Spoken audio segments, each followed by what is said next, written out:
Vintage HF radios are often sought after by amateur radio operators, collectors, and enthusiasts for their historical value and sometimes for practical use in amateur radio activities.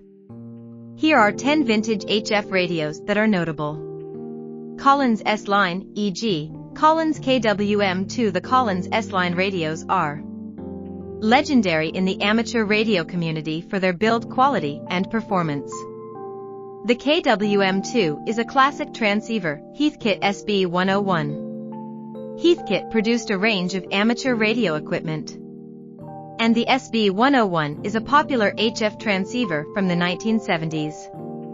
Yaesu FT-101 series. The FT-101 series, particularly the FT-101B and FT-101E, are iconic transceivers from Yaesu that were widely used in the 1970s. Kenwood TS520. This is a solid-state HF transceiver from Kenwood that was popular in the late 1970s. Icom IC730. Icom is known for its modern transceivers, but the IC730 was one of their earlier models and is considered a vintage classic.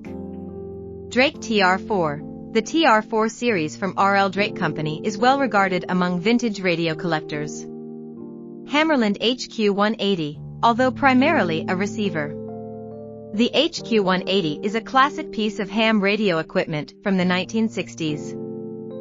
Swan 350. Swan produced a range of HF transceivers, and the Swan 350 is one of their vintage models. National NC303. National Radio Company's NC303 is a classic general coverage receiver from the 1950s. ICO 720. ICO produced a variety of amateur radio equipment, and the ICO 720 is a vintage transmitter. When dealing with vintage radios, it's important to note that availability and condition can vary. Some enthusiasts enjoy restoring and using these radios.